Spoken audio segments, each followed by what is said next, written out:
Азатын елді ұрысы билейді, озатын елді дұрысы билейді.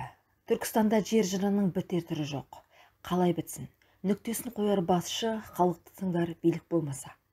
Халық үніне құлақ аспайтын билік бұл Түркістанда жерге қожалық етіп отырғандар. Атадан қалған мұрадай жер қатынастары бөлімі мен жер кадастры мекемесінің басшыларының иеленіп жатқан жерлеріне мәлімет көптеп түсуде. Нариман мырза мен Нұрбол мырзадан бұл істің ақ-қарасын ажыратып, нүктесін қою талап етеміз. Не болмаса тікелей сұхбат жүргізсін деген талабымыз бар. Жер дауын тек сот шешеді деген қағида жоқ. Судьялардың өзі парамен сотталып жатқанда тиісті мекеме сотқа жүгіндесе тағы да сорлайтын қара халық емес пе? Талап біреу. Уақытын нақты белгілеп екі мекеменің бастықтары журналистерге ашық сұхбат белгілесін. Ашықтықта жұмыс жасауды президентіміздің өзі қолдаған.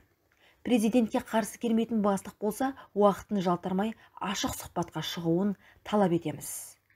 Халықты жақсы басшы оздырады, жаман басшы тоздырады деген.